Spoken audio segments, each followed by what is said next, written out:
Devlet gelse koç yiğidin başına,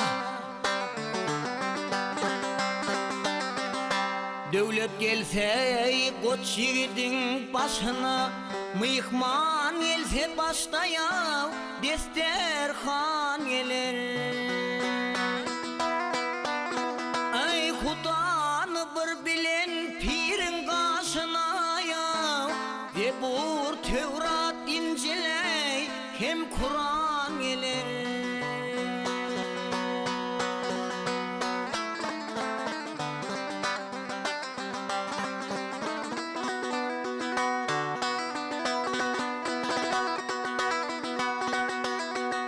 Niceni sıylayıp oğul verdin, oğul verdin ey, akıl kuş kalamış görür göz verdin. Ay kimseye oğulun kime söz verdin, hak öz yetirse ey, can ey can gelir.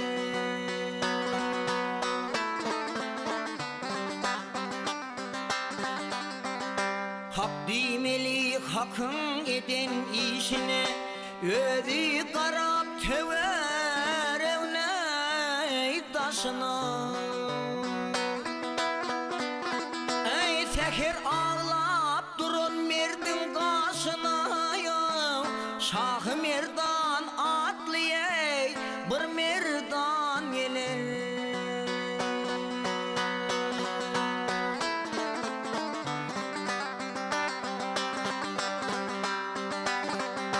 Seher dua kılın hak nazarına, Huday rahmetmede öz biherina. Ey mavtumuli barsan can badarına ya, can satan görmer seni, can alan gelir.